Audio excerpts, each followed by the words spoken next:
नाज़रीन आदाब, खैर मकदम है। आप देख रहे हैं जी सलाम और हम पेश कर रहे हैं वर्ल्ड न्यूज। मैं हूं इमरान खान आपके साथ। आइए आगाज करते हैं दुनिया की खबरों का।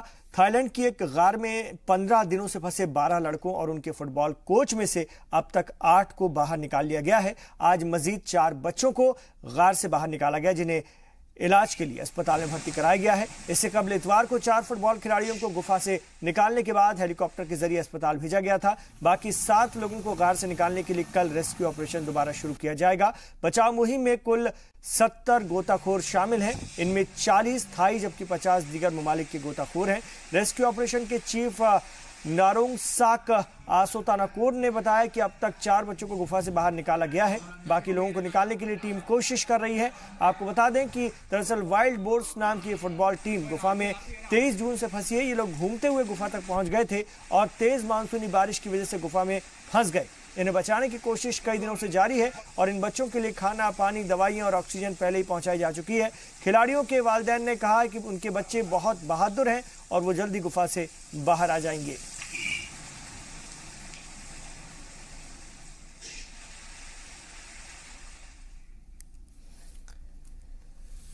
इधर थाईलैंड के गार में फंसे बच्चों के रेस्क्यू ऑपरेशन पर जी मीडिया नजर बनाए हुए हैं। हमारे रिपोर्टर सिद्धांत सिब्बल इन दिनों थाईलैंड के उसी इलाके में जहां पर बच्चों को गार में बाहर निकालने के लिए रेस्क्यू ऑपरेशन चल रहा है। सिद्धांत ने पूरे ऑपरेशन का जायजा लिया। जी हां, इस वक्त मैं ग्राउंड जीरो पे खड़ा हूं। ये जगह उस गुफा के पास है जहां पे जो थाई बॉयज हैं, जहां पे वो बॉयज उस गुफा में फंसे हुए हैं, उस जगह के पास ये एक टेम्परेरी मीडिया सेंटर बनाया है थाई सरकार ने, ताकि जो मीडिया यहाँ पर आ रखी है उनको कोई प्रॉब्लम ना हो, उन्हें कोई मसले ना आए। उनके लिए सारी बंदोबस्त करे गए हैं। यहाँ पे वॉलंटियर्स भी हैं जो उनको खाना दे रहे हैं और सब सुविधाएं दे रहे हैं उन्हें अगर कोई प्रॉब्लम आती है, क्योंकि यहाँ पे दुनिया भर की मीडिया आई है। पर फोकस ये है कि रेस्क्यू मिशन को लेकर, क्योंकि आज दूसरा दिन था और हमने बहुत सारी डेवलपमेंट्स देखी, कुछ रिपोर्ट्स भी हमने देखी जिसके अंदर ये कहा गया कि कुछ बच्चों को निकाल लिया गया है। हमारे पास ही बहुत सारी एम्बुलेंसेस और हेलीकॉप्टर्स गए, बट कोई ऑफिशियल कॉन्फर्मेशन थाई सरकार से नहीं आया कि कितने बच्चे अभी निकाल लिए गए हैं। मैं आपको बता दूं, मॉनसून यहां दस्तक दे चुका है और मॉनसून की बरसात की वजह से मैं आपको बता दूं बहुत मुश्किल खड़ी हो सकती है, क्योंकि जो केव्स हैं, जो गुफाएं हैं, वो काफी तंग है, काफी छोटी है और बरसात जब होगी, मॉनसून जब होगा, उसकी वजह से पानी भर जाएगा और जो रेस्क्यू मिशन है बहुत डिफिकल्ट हो जाएगा। जो फोकस ये है कि जो अगला जो मिशन शुरू होगा, वो मिशन जब शुरू होगा उस मिशन के अंदर और जो बच्चे फंसे हुए हैं उनके साथ जो उनके कोच हैं, 25 साल के जो उनके कोच हैं, उनको भी जल्द से जल्द निकाल लिया जाए। दुनिया भर से सपोर्ट आ रहा है, वॉलंटियर्स आ रहे हैं, बहुत सारे डाइवर्स आ रखे हैं जिन्हें वॉलंटियर करा है कि हम बच्चों को निकालने की कोशिश करते हैं। पर ये पूरा एक स्ट्रैटेजी के तहत थाई सरकार कोशिश कर रही है कि कुछ प्रॉब्लम्स ना आए, कुछ अड़चने ना आए और जो बच्चे हैं जो फंसे हुए हैं वो वहां से निकाल लिए जाएं। वीडियो जर्नलिस्ट एसके चंद्रशेखर के साथ सिद्धांत सिब्बल, जी मीडिया, थाईलैंड। जुनूब और मगरबी जापान में पिछले 5 दिनों से भारी बारिश से आम जिंदगी दरहम बरहम हो गई है। Kyoto, Gifu, Fukuoka, Nagasaki, Saga, Kochi, Hiroshima और सूबे में हालात बेकाबू हो गए हैं। मूसलाधार बारिश और जमीन खिसकने से इन सूबों में मरने वालों की तादाद 100 पहुंच गई है। 58 से ज्यादा लोग लापता हैं। हालात के मद्देनजर वजीर आजम शिंजो आबे ने अपने सभी गैर मुल्की दौरे रद्द कर दिए हैं। वो खुद राहत और बचाव की मुहिम पर नजर बनाए हुए हैं।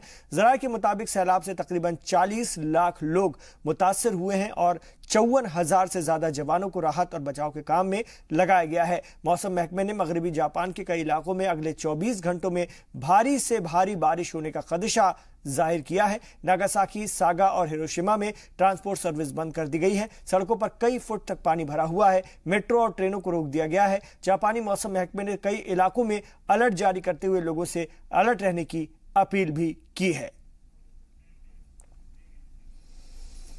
इधर तुर्की के शुमाल मगरबी इलाके में एक ट्रेन हादसे में मरने वालों की तादाद 24 हो गई, जबकि 73 अफराद अभी भी जख्मी हैं, जिनमें से कुछ की हालत नाजुक बताई जा रही है। तुर्की हुकूमत ने अपने बयान में कहा है कि यह हादसा यूनान की सरहद के नजदीक वाक़े इलाके में पेश आया है। इस मुसाफिर ट्रेन में 360 लोग सवार थे। सिंगल ट्रैक पर चलने वाली ये ट्रेन कापी कले शहर से इस्तांबुल जा रही थी और शुमाल मगरबी इलाके तेकरदाग में इसकी 6 बोगियां पटरी से उतर गईं। तुर्की की निजी मीडिया के मुताबिक ये हादसा एक पुल टूट जाने से पेश आया, लेकिन हुकूमत का कहना है कि मौसमी हालात के सबब यह हादसा हुआ है। तुर्की के सदर तैयब अर्दगान ने इस हादसे में मारे गए लोगों के अहले खाना के तई गहरे दुख और अफसोस का इजहार किया है और पूरे मामले की जांच का हुक्म दे दिया है।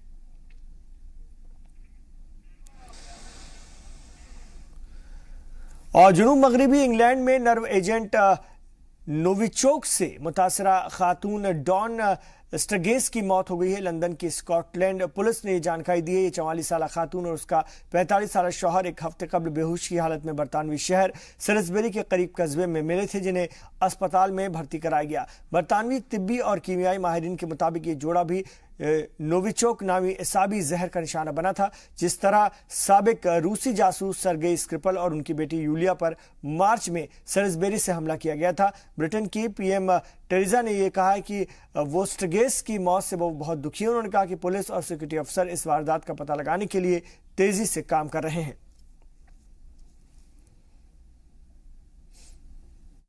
As you are all now sadly aware, we have launched a murder investigation after learning the devastating news that Dawn Sturgis died in hospital last night at 26 minutes past 8. It is both shocking and utterly appalling that a British citizen has died having been exposed to a Novichok nerve agent. But make no mistake, we are determined to find out how Dawn and her partner Charlie Rowley came into contact with such a deadly substance.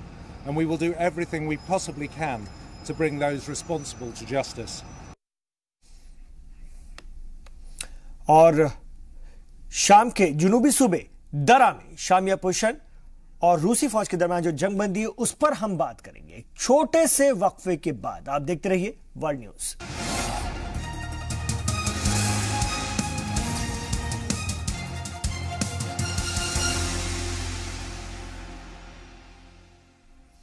आप देख रहे हैं इस वक्त world news. शाम के जुनूबी सूबे दरा में शामी अपोजिशन और रूसी फौज के दरमियान जंगबंदी के बावजूद कुछ इलाकों में बागियों और असदी अफवाज के बीच झड़प जारी है। शामी अफवाज का कहना है कि उन्होंने दरा के जुनूब में कुछ इलाकों को बागियों से आजाद करा लिया है। वहीं शामी अपोजिशन का कहना है कि असदी अफवाज ने जंगबंदी की खिलाफ वर्जी की है।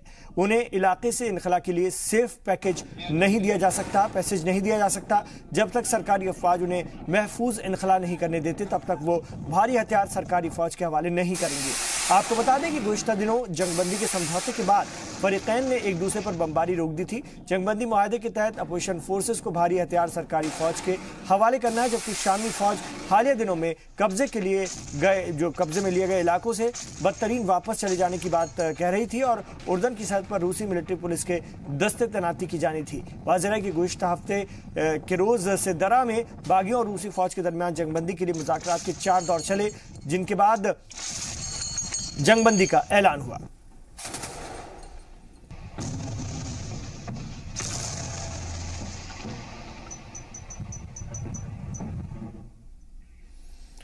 दो पड़ोसी अफ्रीकी मुल्क इथियोपिया और इरिट्रिया ने दहाई की दुश्मनी को तर्क करते हुए जंगबंदी का ऐलान किया है और एक दूसरे के यहां बंद सिफारतखाने खोलने पर राजी हो गए हैं।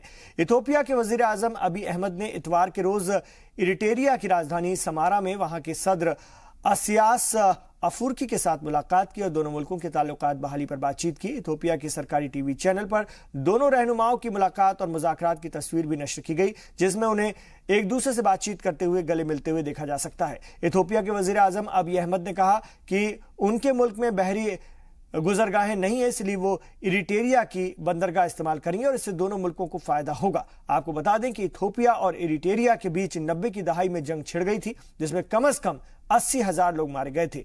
सन 2000 में हालात नॉर्मल हुए, लेकिन अब जाकर सिफारती ताल्लुकात बहाल हो रहे हैं।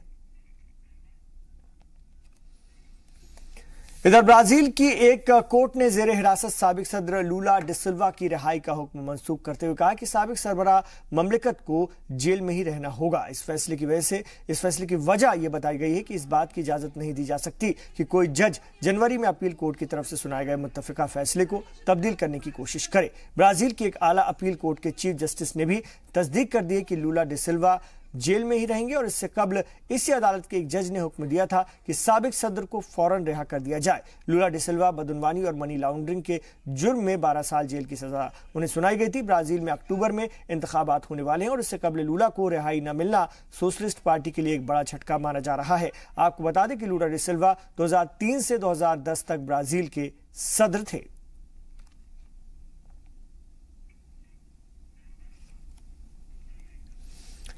जनूबी अफ्रीका के साबिक सदर जेकब जुमा के बेटे दूदू जाने जुमा पर बदनवानी के मामले सामने आए हैं। मकामी अदालत ने उनके खिलाफ फर्द जुर्म भी आयद कर दिया गया है। दूदू जाने जुमा को गुज़िश्ता जुमे के रोज उस वक्त जोहान्सबर्ग के हवाई अड्डे से गिरफ्तार किया गया था जब वो अपने एक भाई की आखिरी रस्मात में शिरकत के लिए वतन लौट रहे थे। करप्शन का जो मुकदमा उनकी गिरफ्तारी की वजह बना वो 2016 में दायर किया गया था। उनके वालिद और साबिक सदर जेकब जुमा को भी करप्शन के मुतअद्दिद इल्जामात का सामना है। बदनवानी की वजह से जुमा को सदर के ओहदे से हटना पड़ा था।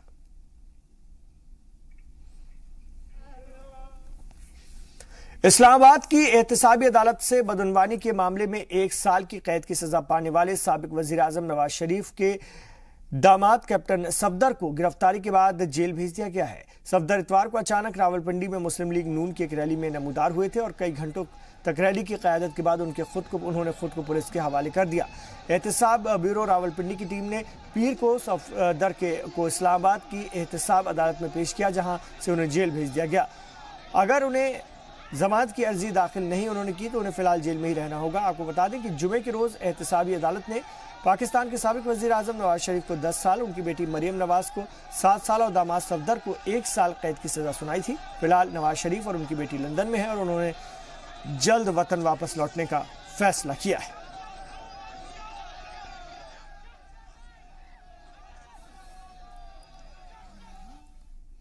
ब्रेक्जिट मामले में बरतानिया के वजीर खारजा बोरिस जॉनसन ने इस्तीफा दे दिया है और उनके साथ ही बरतानी सरकार में सियासी उथल पुथल तेज हो गई है। पिछले 24 घंटों में इस्तीफा देने वाले ब्रिटिश हुकूमत के वो दूसरे वजीर बन गए हैं। बोरिस जॉनसन के इस्तीफे के वजीर आजम टेरेजा में खासतौर से उनके लिए मुश्किल हालात पैदा हो गए हैं। हालात जो है वो काफी बदल जाएंगे। जराये के मुताबिक पीएम टेरेजा ने बोरिस जॉनसन का इस्तीफा कबूल कर लिया है। उनकी जगह लेने वाले शख्स का नाम जल्द ऐलान किया जाएगा। बरतानिया में ये सियासी उथल पुथल ऐसे वक्त में हो रही है जब यूरोपीय यूनियन से अलग होने के लिए ब्रिटेन के पास 9 महीने से भी कम वक्त बचा हुआ है। वाज़ेह है कि बरतानिया को अप्रैल 2019 तक यूरोपीय यूनियन से अलहदगी अख्तियार करनी है। बरतानिया की वजीर आजम थेरेसा ने सॉफ्ट ब्रेक्जिट की तजवीज़ पेश की है जिसके तहत अलहदगी के बाद भी यूरोपीय यूनियन के साथ आजाद तिजारत की बात कही गई है, लेकिन उनकी पार्टी के कुछ रहनुमा इसकी मुखालफत कर रहे हैं। Coincide with those of the current American administration. I've also said where our views differ and that we're not afraid to say when our views differ. But the fundamental point. इससे कबल बरतानिया में ब्रेक्जिट उमूर के वजीर David Davis ने अपने ओहदे से इस्तीफा दे दिया। डेविस ने अपने इस्तीफे का ऐलान लंदन में मुल्की काबीना के उस फैसले के बाद किया जिसमें कहा गया है कि बरतानिया यूरोपीय यूनियन से अपने इखराज के बाद भी इस ब्लॉक के साथ अपने करीबी इक़्तिसादी रिश्ते कायम रखेंगे। डेविड डेविस को ब्रेक्जिट के हवाले से एक सख्तगीर सोच का हामिल सियासतदान तस्वुर किया जाता है और वो कई बार वजीर आजम थेरेसा के मौक़िफ़ की मुखालफत भी कर चुके हैं। वाज़ेह है कि बरतानिया को अप्रैल 2019 तक यूरोपीय यूनियन से इनखला करना है। बरतानिया की वजीर आजम थेरेसा ने सॉफ्ट ब्रेक्जिट की तजवीज़ पेश की है, लेकिन उनकी पार्टी के कुछ अरकान सॉफ्ट ब्रेक्जिट पॉलिसी से इत्तफाक नहीं रखते।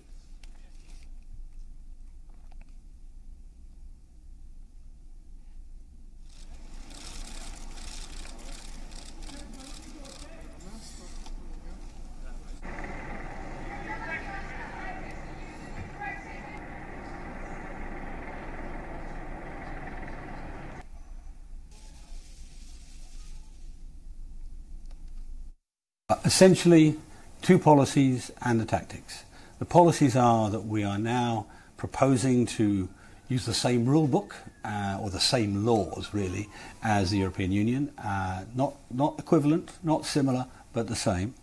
And that will provide all sorts of problems when it comes to, if we want to diverge, do something different. So the return of control to Parliament is more illusory than it is real. I'm worried that what the European Union will do is simply take what we've offered and ask for more or wait for more. And I think it's got to be a time where we get a bit tougher with them, and this should have been the time. वहीं इसको लेकर के बरतानिया की PM का क्या कुछ कहना है, आइए जानते हैं। But I want to recognise the work of the former Secretary of State for exiting the European Union, for the work he did to establish a new department and steer through Parliament some of the most important legislation for generations. यहाँ एक छोटे से वक्फे के लिए हम रुकेंगे, लौट रहे हैं, आप देखते रहिए वर्ल्ड न्यूज।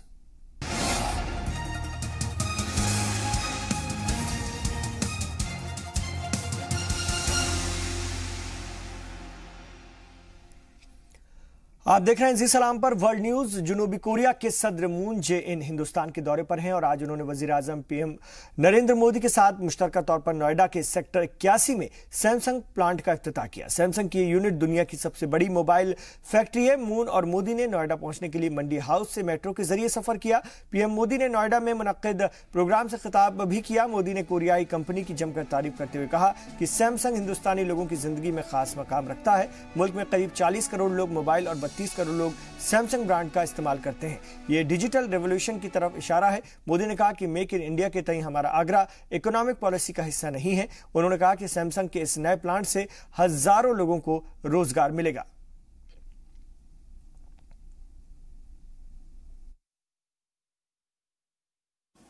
₹5,000 करोड़ रुपए का यह निवेश न सिर्फ सैमसंग के भारत में व्यापारिक रिश्तों को मजबूत बनाएगा, बल्कि भारत और कोरिया के संबंधों के लिए भी अहम सिद्ध होगा। सैमसंग का ग्लोबल R&D हब भारत में है और अब ये मैन्युफैक्चरिंग फैसिलिटी भी हमारा गौरव बढ़ाएगी। डिजिटल टेक्नोलॉजी सामान्य नागरिक के जीवन को सरल बनाने में अहम भूमिका निभा रही है। आज भारत में लगभग 40 करोड़ स्मार्टफोन उपयोग में है। 32 करोड़ लोग ब्रॉडबैंड इस्तेमाल कर रहे हैं। ये सारी बातें देश में हो रही डिजिटल क्रांति का संकेत। रोजगार निर्माण में भी सैमसंग की अग्रणी भूमिका रही है। पूरे देश में लगभग 70,000 लोगों को आपने सीधा रोजगार दिया है, जिसमें से लगभग 5,000 यहां नोएडा में है। इस नए प्लांट से 1,000 और लोगों को रोजगार मिलने वाला है। मुझे बताया गया है कि यहां बनी ये यूनिट कंपनी की सबसे बड़ी मोबाइल फोन मैन्युफैक्चरिंग यूनिट होगी। यहां हर महीने लगभग 1 करोड़ फोन बनेंगे। महत्वपूर्ण ये भी है कि यहां जो भी प्रोडक्शन होगा उसका 30% एक्सपोर्ट होगा। फुटबॉल वर्ल्ड कप की बात करते हैं। फुटबॉल फीफा वर्ल्ड कप का 21वां सीजन आखिरी मरहले में पहुंच चुका है। कल यानी मंगल वर्ल्ड कप में सेमीफाइनल का पहला मुकाबला फ्रांस और बेल्जियम के बीच खेला जाएगा और यह मुकाबला दोनों ही टीमों के लिए काफी अहम है, क्योंकि इस मुकाबले में हारने वाली टीम को टूर्नामेंट से बाहर का रास्ता देखना होगा। वहीं इस मैच की फातेह टीम को सीधे फाइनल का टिकट मिल जाएगा। क्वार्टर फाइनल मुकाबले में फ्रांस ने उरुग्वे को 2-0 से मात दी थी। वहीं क्वार्टर फाइनल मुकाबले में बेल्जियम ने ब्राजील को मात देकर सेमीफाइनल में जगह बनाई है। बेल्जियम 32 साल के लंबे इंतजार के बाद सेमीफाइनल में पहुंचा है, लेकिन फ्रांस जैसी मजबूत टीम को हराना उसके लिए एक कड़ी चुनौती होगी। 1998 में पहली बार वर्ल्ड कप जीतने वाले फ्रांस को शुरुआत से ही खिताब का अहम दावेदार माना जा रहा है। फ्रांस के खिलाफ बेल्जियम की उम्मीदें अपने स्टार प्लेयर रोमेलू लुकाकू पर टिकी होंगी, जो कि टूर्नामेंट में अब तक 4 गोल दाग चुके हैं। टीम के कप्तान हेजार्ड का प्रदर्शन भी अब तक शानदार रहा है। दूसरी ओर फ्रांस की टीम 1998 के बाद पहली बार खिताब जीतने के इरादे से मैदान में उतरेगी। जर्मनी में 2006 में हुए वर्ल्ड कप में फ्रांस फाइनल तक पहुंचा था, लेकिन इटली में पेनाल्टी शूटआउट में हार के बाद उसे खिताब से महरूम होना पड़ा। तो आपको एक बार फिर से बता दें कि फुटबॉल वर्ल्ड कप में 21वां सीजन अपने आखिरी मरहले में पहुंच चुका है और मंगल को वर्ल्ड कप में सेमीफाइनल का पहला मुकाबला फ्रांस और बेल्जियम के बीच खेला जाएगा। मुकाबला दोनों ही टीमों के लिए काफी अहम है, क्योंकि इस मुकाबले में हारने वाली टीम को टूर्नामेंट से बाहर होना पड़ेगा। वहीं इस मैच की फातेह टीम को सीधे फाइनल का टिकट मिल जाएगा। क्वार्टर फाइनल मुकाबले में फ्रांस ने उरुग्वे को 2-0 से मात दी थी। वहीं क्वार्टर फाइनल मुकाबले में बेल्जियम ने ब्राजील को मात देकर सेमीफाइनल में जगह बनाई। हमारे साथ साबिक फुटबॉलर, इंटरनेशनल फुटबॉलर रहे प्रशांत बनर्जी साहब फोन लाइन पर जुड़ गए। उनसे बात करेंगे और जानेंगे, समझेंगे। सर, कल पहले सेमीफाइनल में फ्रांस और बेल्जियम आपस में भिड़ेंगी। आपको इस खेल से क्या उम्मीदें, किसका पलड़ा भारी रहेगा और आपके हिसाब से जीत किसे मिल सकती है?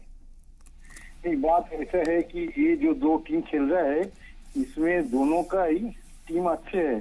जैसे फ्रांस को भी अच्छे है, उसका फॉरवर्ड और मिडफील्ड थोड़ा बहुत अच्छे है। मिडफील्ड से वो लोग ऑपरेट करते हैं, जैसे विंग हाफ से ज्यादा वो लोग ऑपरेट करते हैं।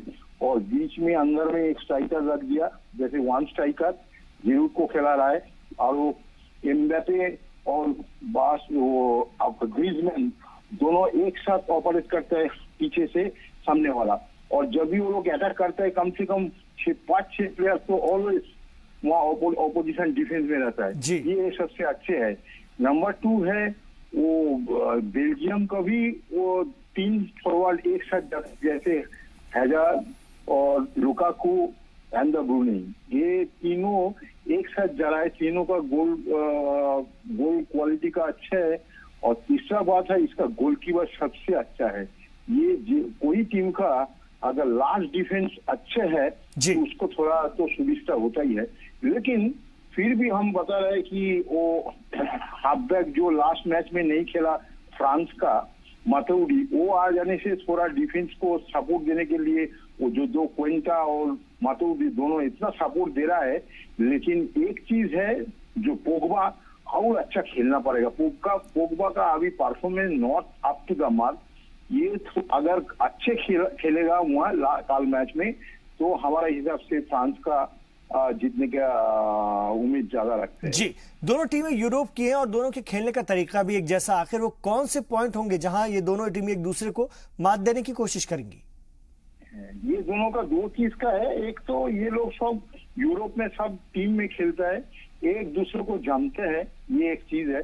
दूसरा बात है जो हाफ बैक ऑपरेट ज्यादा डोमिनेट करेगा वो आगे चला जाएगा, नंबर 1। नंबर 2, अगर गोल करने के लिए जो बॉल मिलेगा तो वो अगर गोल कर दिया तो वो मैच आगे चला जाएगा। ये सबसे बड़ा चीज है। और तीसरा बात है बेल्जियम का एक चीज है, हैजार्ड उसका सबसे अच्छा प्लेयर है। वो जितना अच्छा खेलेगा बेल्जियम का उतना ही फायदा है। ठीक है, बहुत शुक्रिया प्रशांत बनर्जी साहब इस पूरी मामले में अपनी बात रखने के लिए, इस सेमीफाइनल से मुतालिक। नाज़रीन, लोग शौक के लिए क्या क्या नहीं करते। अमेरिका के फ्लोरिडा में एक म्यूजिक लवर ग्रुप ने पानी के अंदर मौसीकी की धुन बजाई। दरअसल यहां पर हर साल अंडर वाटर म्यूजिक फेस्टिवल का इनेकाद किया जाता है। इसके तहत कई टीमें इसमें हिस्सा लेती हैं और इस अनोखे मौसीकी मुकाबले का मकसद लोगों के दरमियान कोरल रीफ के तय बेदारी भी पैदा करना है।